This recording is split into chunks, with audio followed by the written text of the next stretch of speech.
Okay, so I haven't been able to play Silver and Blood for months now, but I still do like to keep up a little bit, just see what's going on. Not that I ever expected the US server to come back up after it was down for, I don't know, like a week. Basically around the point that I posted this video, I knew the US server was dead. But it's been a couple of months since that video and since the US server got canned, and I wanted to see what the revenue was like.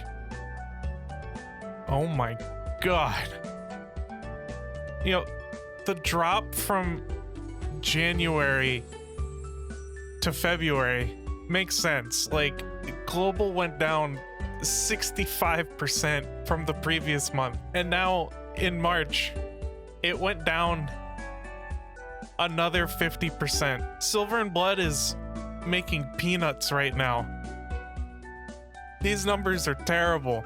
And if we look back here at around launch time, June, July, August. July was its best month with nearly $8 million in revenue estimated. And of course, it kind of leveled out around, you know, September here. And I think the revenue from September to like December was like a good spot for a game of Silver and Blood size to rest at. Like, this massive drop from July to August to September, yeah, I think that's pretty normal for a gacha. Yeah, you get a bunch of new people, they're like, oh my gosh, new gacha game, and you use up all the free pulls, you maybe spend a little bit of money, and then you get into like the rhythm of things where you're kind of just logging in, doing dailies, logging off, and you don't feel the need to really spend money as much. That's kind of like the pattern of new releases for gachas, especially like an idle game like this. But anyways, like around $1 million in revenue is like a really good spot for Silver and Blood to sit at. And then, you know, this is my controversial opinion. I don't think Timeless Iona was that egregious of a release. Like, yeah, of course, strongest character by far, not even close, but I think it's pretty dramatic to say one character can ruin an entire game where most of the game modes require multiple teams.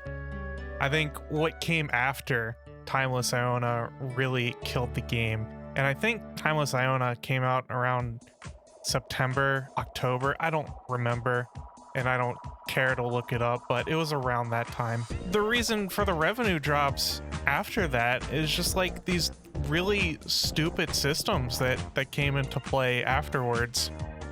You know, we had the synergy system, which to start, I thought it was going to be pretty cool, but really all it became was like puzzle pieces required for making the newest, strongest characters as strong as possible.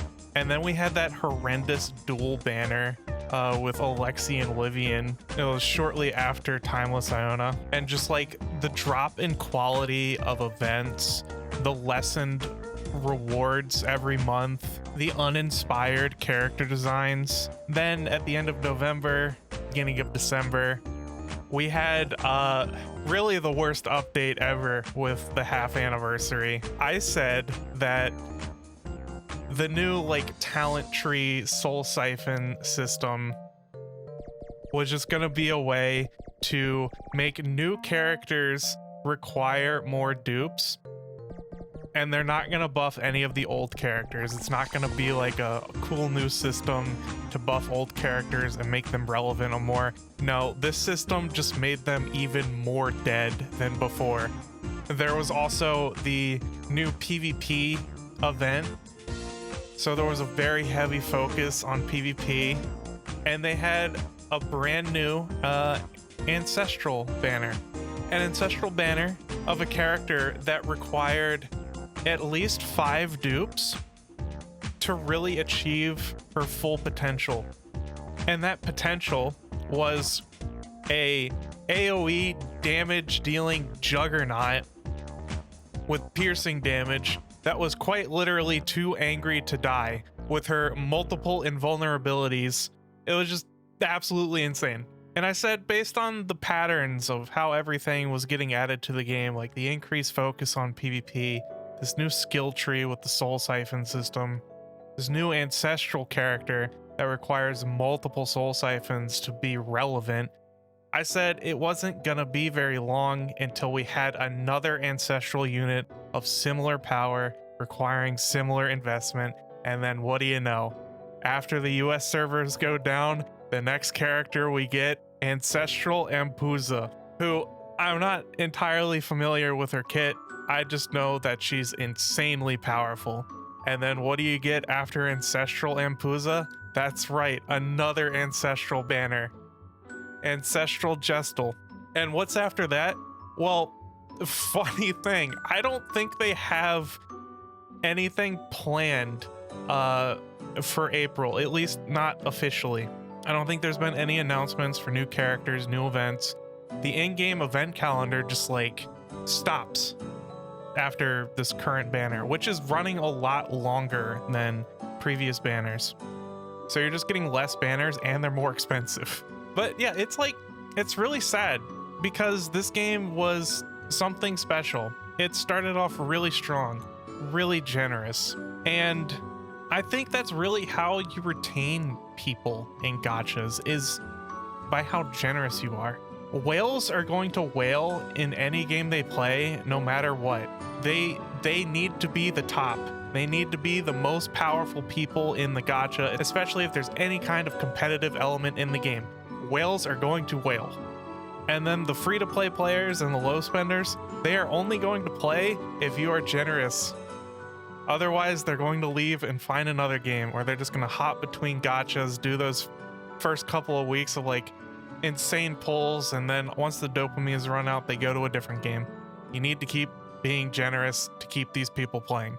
And not only did Moonton screw over the free-to-play and low spender players, they also screwed over the whales. And obviously, you know, shutting down the US server didn't help at all. But yeah, if there weren't signs of this game ending its service when I posted my original video back in January, it's definitely looking grim here.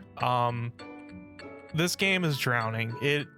It will be end of service soon, if it's not this month, because they haven't announced anything new for the game. I mean, there hasn't even been a post on their Twitter since March 13th. That was almost 3 weeks ago now. But yeah, it's a shame, and it should serve as a warning for anyone that sees the Moonton name. Do not spend money on them. Silver and Blood was just like a honeypot. It started off strong, but with the way it ended, Moonton could write a book on enshittification 101 of gacha games, because they speed ran this thing into the ground. Anyways, thank you for stopping by, and I will see you next time. Bye!